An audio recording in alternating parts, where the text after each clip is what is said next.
بستر میں جبر کرنے والے شوہر کو میں نے چھوڑ دیا۔ مجھے یوں محسوس ہو رہا تھا کہ وہ رات نہیں گزرے گی۔ میرا سر درد سے پھٹ رہا تھا اور میں مسلسل رو رہی تھی۔ روتے روتے نہ جانے کب آنکھ لگ گئی۔ صبح 6 بجے جب بیدار ہوئی تو میرا شوہر میرے سامنے سراپا سوال۔ اس نے پوچھا تو تم نے کیا فیصلہ کیا؟ تمہارا جواب ہاں ہے یا نہیں؟ مجھے کچھ بھی سمجھ نہیں آ رہا تھا، پھر بھی ہمت سے بولی آج آپ دفتر جائیے پلیز، میں آپ کو شام تک فون سے بتا دوں گی، میں وعدہ کرتی ہوں۔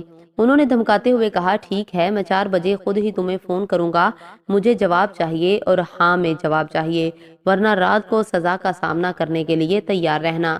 سزا سے اس کا مطلب اینل سیکس تھا، اسے پتا تھا کہ اسے مجھے بہت لہٰذا اس نے اسے مجھے پر تشدد کا طریقہ بنا لیا تھا۔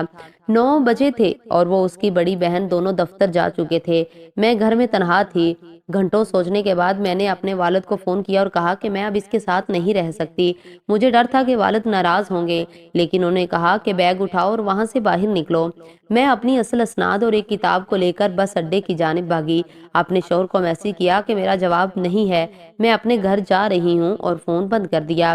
تھوڑی دیر بعد میں اپنے عزیزوں کے درمیان اپنے گھر میں تھی۔ میں نے شادی کے 2 ماہ بعد ہی اپنے شوہر کا گھر چھوڑ دیا۔ میرا شوہر ساحل ہے، جس سے میں شادی سے 3 سال پہلے گریجویشن میں ملی تھی۔ وہ بہت ہنس مکھ تھا، مجھے اس کا قریب رہنا بہت اچھا لگتا تھا اور پھر پیار ہو گیا۔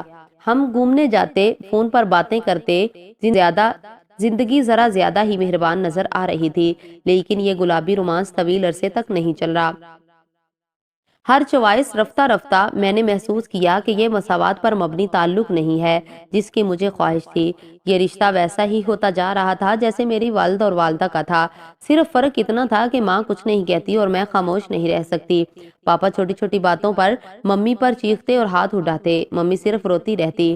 ساحل سے اگر بحث ہوتی تو وہ دھکا مکی پر اتر آتا اور زبردستی قریب آنے کی کوشش کرتا۔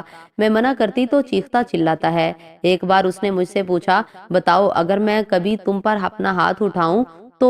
میں دنگ رہ گئی، بمشکل اپنے غصے پر قابو پاتے ہوئے بولی میں اسی دن تم سے الگ ہو جاؤں گی۔ انہوں نے جھٹ سے کہا اس کا مطلب تم مجھ سے محبت نہیں کرتی؟ پیار میں تو کوئی شرط نہیں ہونی چاہیے۔ اس کے بعد تقریباً 1 ماہ تک ہماری بات چیت بند رہی۔ آہستہ آہستہ لڑائیاں بڑھنے لگی۔ کئی بار میں نے رشتہ ختم کرنے کی کوشش کی، لیکن ہر بار وہ معافی مانگ لیتا تھا۔ میں سدا کے لیے ساحل سے دور ہونا چاہتی تھی، لیکن نہ جانے کیوں ایسا نہیں کر پا رہی تھی۔ دریں اثنا مجھ پر شادی کے لیے دباؤ ڈالا جانے لگا۔ میں اب ٹیچر بن گئی تھی، میں کلاس میں ہوتی اور میرے والدین کے فون آ جاتے۔ ہر بار فون پر ایک ہی بات ہوتی، شادی کے بارے میں کیا فیصلہ کیا؟ ساحل سے کر لو، اس سے نہیں کرنی تو ہماری پسند کے لڑکے سے کر لو، اپنی 2 چھوٹی بہنوں کے بارے میں سوچو، وغیرہ وغیرہ۔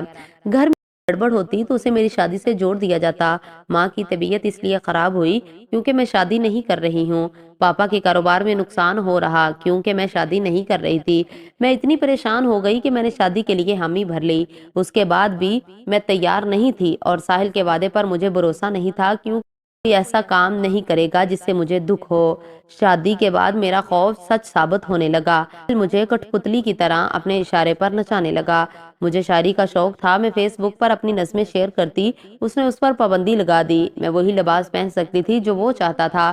ایک بار اس نے کہا تھا رات تک اپنی پڑھائی لکھائی کا کام نپٹا لیا کرو، مجھے خوش نہیں رکھو گی تو میں کہیں اور چلا جاؤں گا، اور کہا کرتا تھا کہ میں اسے خوش نہیں کر پاتی۔ ان ویڈیو دیکھ کر کچھ سیکھنے کی تلقین کرتا اور پھر اس کے سر پر ہیرو بننے کا شوق سوار ہو گیا اور وہ مجھے چھوڑ کر ممبئی جانا چاہتا تھا۔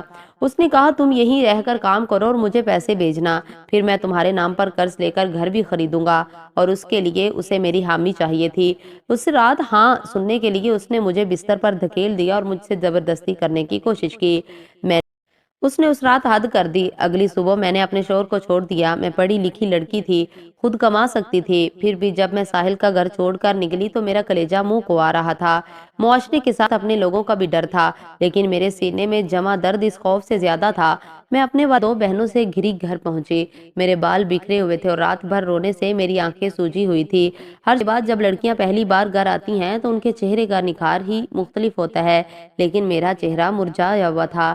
پڑوسیوں کی تیز آنکھوں کو سج جانے میں دیر نہیں لگی۔